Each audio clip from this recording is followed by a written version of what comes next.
Hi, this is Jan Butler. Welcome to Bowie News and Views. Today our guest is the safety man. He is a member of the City of Bowie's Public Safety Committee, Rich O'Brien. Welcome, Rich. Hi, Jan. Thanks very much. Thanks for inviting me. Yes. Well, we want to talk about the Public Safety Committee, which has sort of had a resurgence. I know that it was active in the 90s and then kind of went dormant in a way, in that it wasn't as active. Yeah, the committee has an interesting history. First of all, the basis of our committee is Bowie is a safe place to live. We have always had very active and efficient public safety organizations in Bowie. The committee has an interesting name. It's the Public Safety Committee, which, if you remember your French history, is the committee that decided who went to the guillotine. Oh. We don't do that. Yeah, good. Rather than that, our job is to be attent and alert to safety opportunities in the city, and be a conduit between citizens and the government. The council, neither the council nor the staff can spend as much time on safety issues individually as volunteers who are willing to put the time into it. And at the same time, citizens appreciate having volunteer committees, of which the safety committee is only one, to be able to run ideas past, to make suggestions to, and so forth. So anyone can go directly to council or to city staff, but we also serve that additional purpose. It was in the 90s that the committee was established. Around 2001 to 2005, there was a very low level of activity for the committee. I was on the committee actually, and was chairman in the period prior to that sort of interlude. Okay. And I came back to the committee in 2005 at the time that the council decided to reconstitute the committee. And in that time, it's been a very active body here in the city. Good. What kind of people serve on this committee? Oh, we've got a wide range.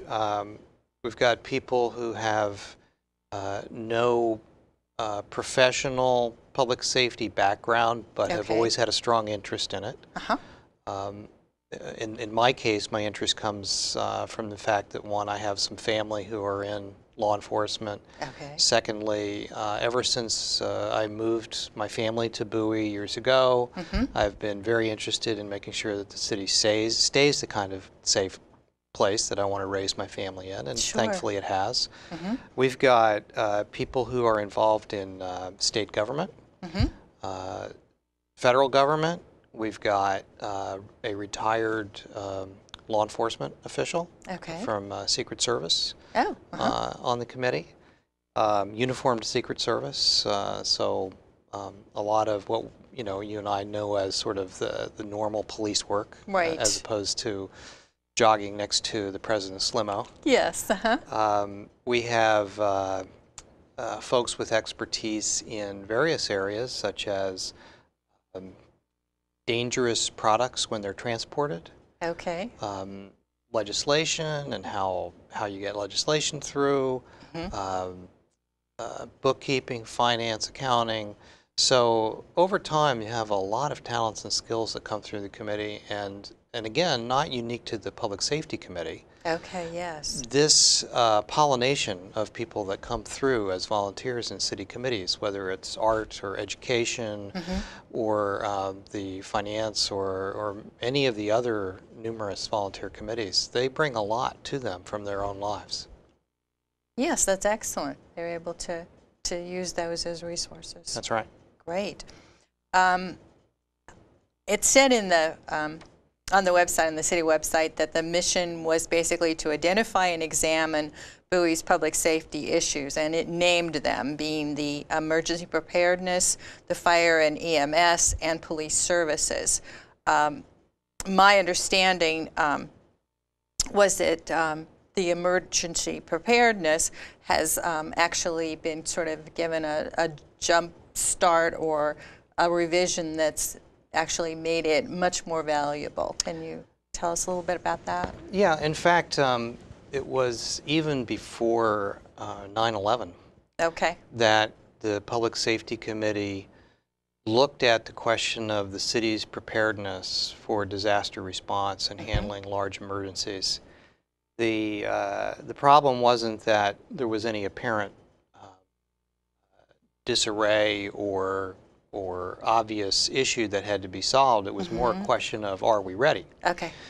And as a result, the committee went into sort of a fact-finding mode, asked a number of very relevant questions of city staff and county staff who were involved in potential responses. And in many cases, I would say in most cases, we got solid positive answers. But the one thing that became clear as we went through our study was that the integration of all of the agencies and their work in a way that would allow for the best possible outcome in the case of a major event in Bowie. That planning hadn't yet been put in place. Okay. It was still essentially individual agencies or parts of agencies responding to a specific request and doing their job without a lot of integration and coordination with everybody else. Yes. So the results of our study and then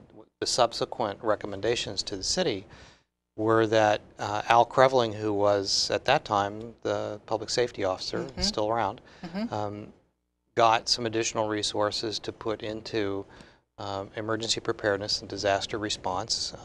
And the city is now, I think, very well positioned, and certainly much better than it was years ago. A lot of plans are in place, but not just the plans, the resources, and practice runs have been conducted, exercises and so forth, and those will continue to happen in the future.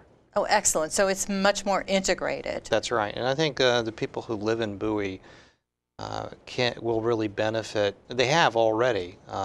Generally, the kinds of things that we've seen that have benefited from a more coordinated response have been relatively minor, such as major snowstorms, Great.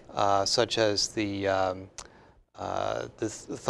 couple of thunderstorm major cells that knocked out power. Right, that we've had in some cases where a neighborhood, one specific neighborhood, got a cell, and trees came down and so forth.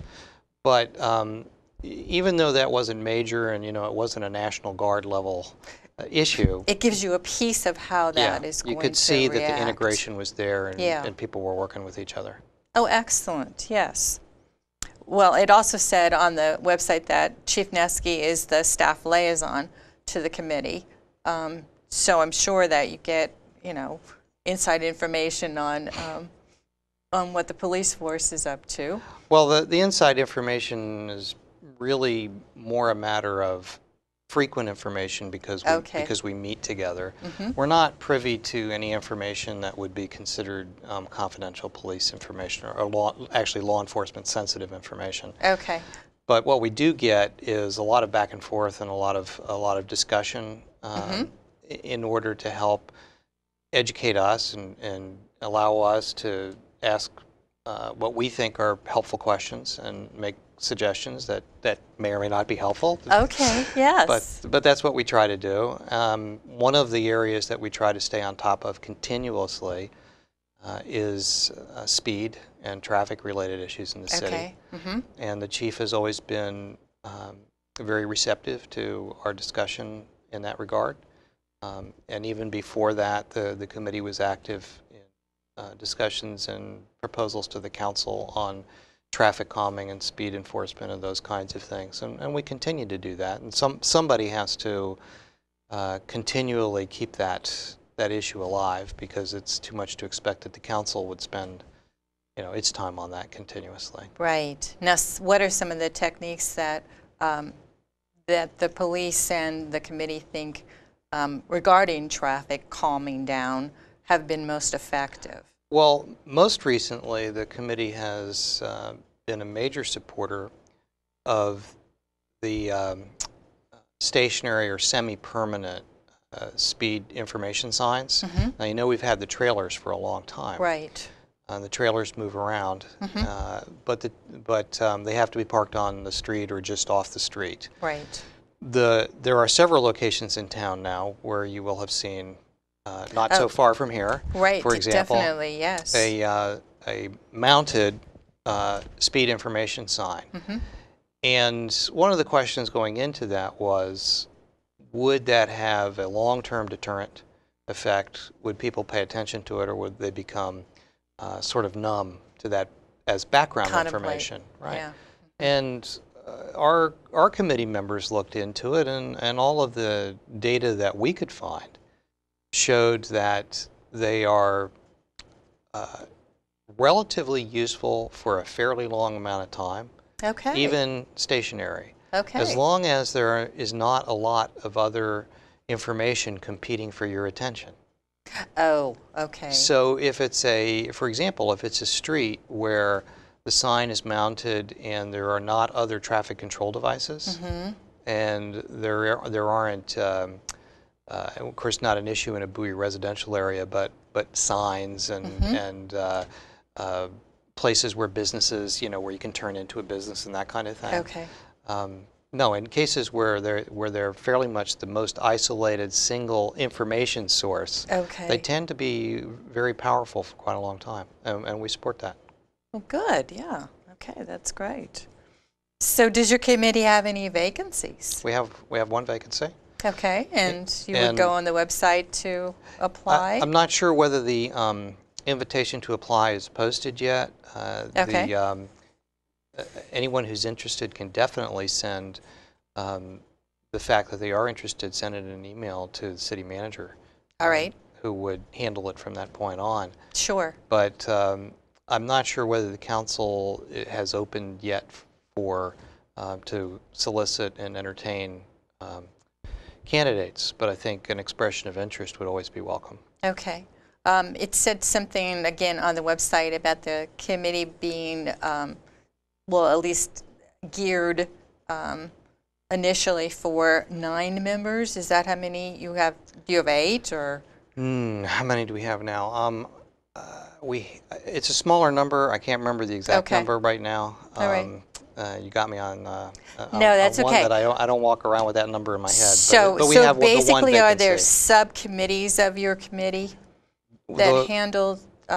Because the committee is not all that large, we don't normally have to have a subcommittee, but when we take on a project, we do sometimes form a subcommittee, and the most recent example of that is the subcommittee that we formed in partnership with the Bowie Chamber of Commerce to start up what we hope will become an annual exercise, which is the Bowie Public Safety Appreciation Awards. And that's what we're working on right now. Right. And basically, I mean, how did that partnership sort of start? Well, for quite a long time, some of us on the committee had hoped that we would have a Bowie-centric public safety awards program of some kind. We didn't get it off the ground until really about late last summer. We started talking seriously about it, and the Bowie Chamber offered to partner with us in this project. And we immediately took them up on that, in particular because one of the things we'd like to do is over the long term, is we would like to establish a fund to be able to assist public safety agencies in Bowie with some kinds of expenses that wouldn't necessarily be in their budget, and particularly at a moment's notice, that sort of a thing. And for that, you also need to have a financial partner who can help keep the books and so forth. No, absolutely. And the Chamber actually has experience in that. Oh, definitely, yes. So we've benefited also from the enthusiasm and the energy of Kelly Pierce on the Chamber staff, who's assisted us with a lot of the sort of 9-to-5 work. Yes. We all have, those of us on the committee, most of us have a job that keeps us busy doing something else from 9 to 5. And she's been very helpful. On March 30th, we will have our first awards event. Excellent. And we will have that information at the end of the show, how someone can get tickets to the luncheon. Right. Because there's a luncheon that's It's going to being be held. an awards luncheon, if you like, I can take a moment to tell you about the awards that we're going to present. Absolutely. That would be just great. We're going to have a Mayor's Award for Public Safety Community Service. Okay. We're going to have a Distinguished Service Award, a Meritorious Service Award, a Leadership Award, a Business Partnership Award, and a very special award named after a Bowie resident who passed away quite some years ago on duty. Okay. This is the Scott S. Lewis Award of Valor. Okay. And Scott Lewis was a Bowie resident who had been a volunteer firefighter and served on the Metropolitan D.C. Police Department. And it was in that service that he was killed. Okay. And he had a reputation for being a real man of honor and an upstanding member of the community, and somebody who was always looking to see what more could be done to help fellow citizens. And we thought, what better way to honor somebody who's willing to put their life on the line Oh, absolutely, yes. than to name an award after a son of Bowie. So that will be our most significant award presented at that ceremony. Okay, and right now we do want to tell everyone that the nominations for these awards are closed. That's right. The nominations are closed, and the recipients have been decided by the committee. Luncheon tickets, though, are still available. They're open to the public. Yes, absolutely. And again, contact information will be available at the end of our program. There are some other organizations that do awards in this area of public safety. Sort of why did you decide that that this would be an additional thing to do specifically by the committee? And yeah, Jan, that's actually a very good question. The fact is, there are other organizations in and around Bowie that have given various awards to police and fire and EMS professionals over the years. What we wanted to do, which is a little bit different, is we wanted to have Bowie honor those in Bowie who are performing in the interest of public safety for the people who live in Bowie. Okay. So in order to be in order to be qualified to be considered for an award, the service performed has to be performed within Bowie. okay. Now, it doesn't have to be by a member of an agency headquartered in Bowie. So it actually could be service by a federal agency headquartered in D.C. Okay. But the performance has to take place in Bowie.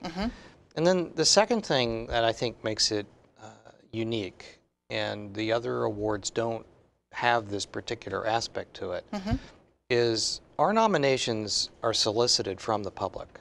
Okay. And what we ask people to do is tell us why you think your nominee deserves an award.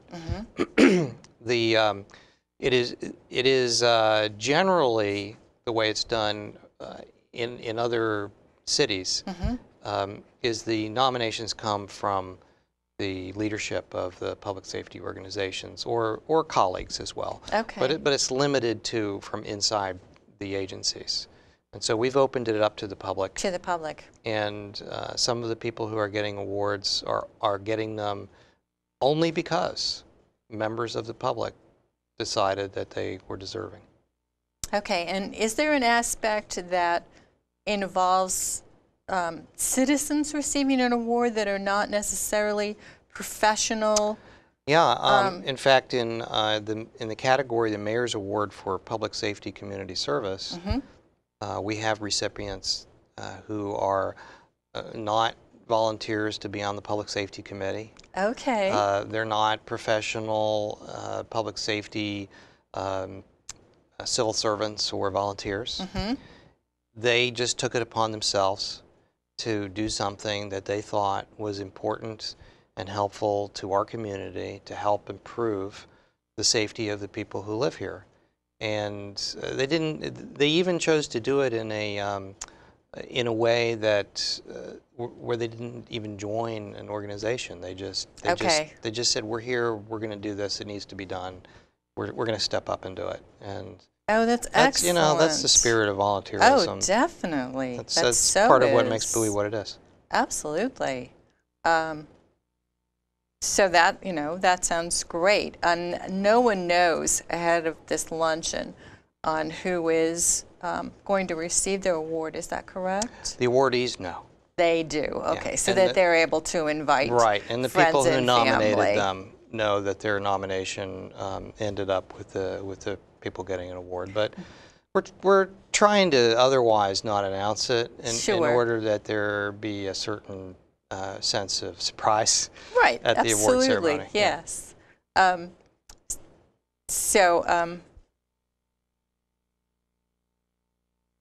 So it said specifically in the nomination form that these needed to be performances of extraordinary value. That's right.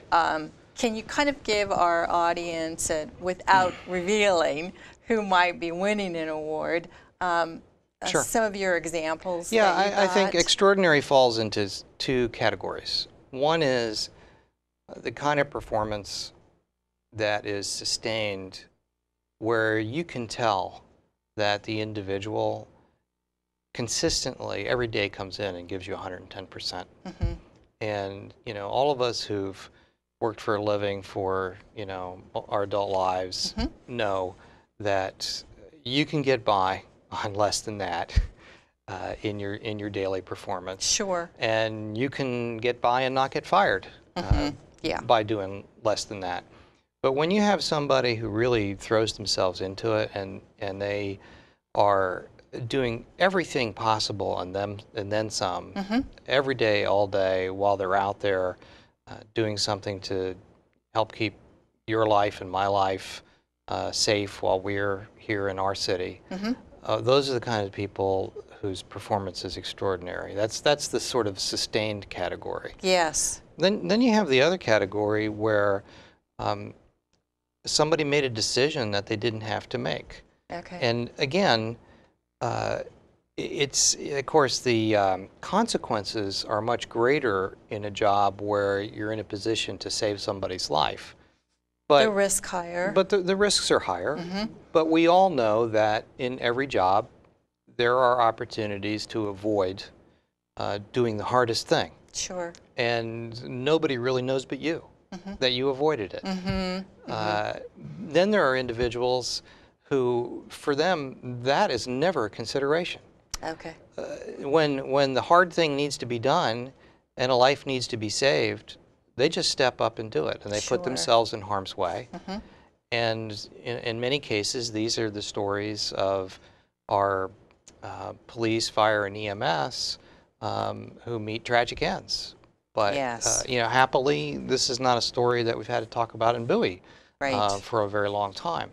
But it's happened around us in the surrounding community, and we all need to be aware of the fact that even in what's considered a routine run, the strangest things can happen, and people who turn out to go help their fellow citizens can find themselves suddenly in a dangerous situation that they had never anticipated. Yeah. Oh, yes, most definitely. So for the Public Safety Appreciation Luncheon, this is your first year of doing this luncheon. That's right. We have hopes that this will grow from a luncheon into something that's a more sustained public safety appreciation event. Maybe eventually it might be a dinner. It might be that there's a week of activities related to it in the future. but we have to start small, so we start with a luncheon in the first year and hope it takes and hope that Sure. people appreciate it and take it from there. So did you get good response of people turning in nominations for this first time? Yeah, we did. We went into it not really knowing for sure what we would get. Uh-huh. But when the day came to look at the stack and see what we had, we were very, very happy. We were very pleased. And people did do just like we asked. They sent in their nominations and wrote up some very good ones. Excellent. And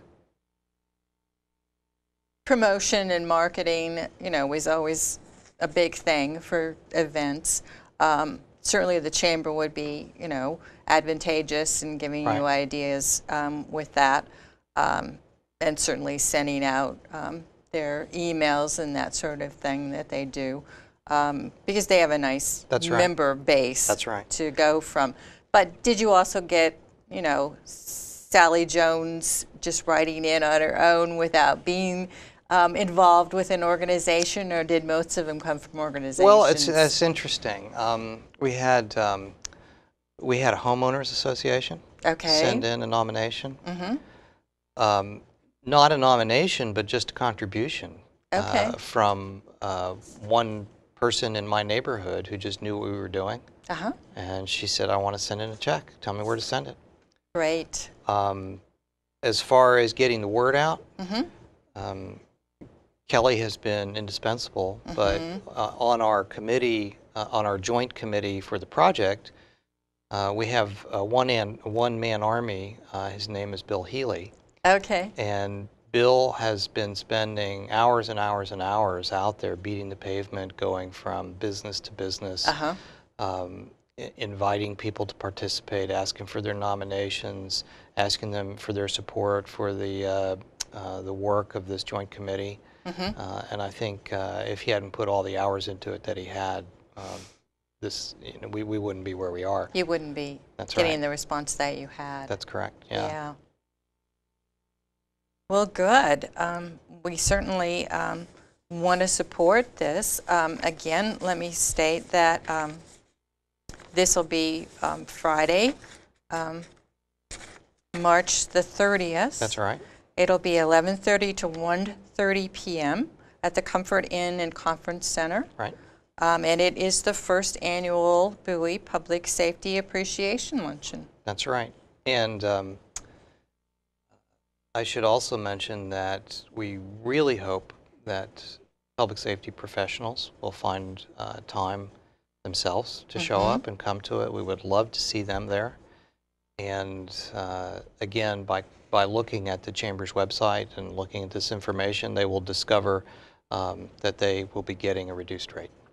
Oh, great. That's good. That's appropriate for as a recognition. And I think it's excellent that, Bowie is recognizing our very valuable professionals with this luncheon. We're happy to do it. I'm happy that you came on our show, and encourage everybody to go on the website and make their reservation. Thanks for having me, Jan. Thank you. Thank you again for tuning in to Bowie News and Views, and hopefully Bert will be back next week. Thank you.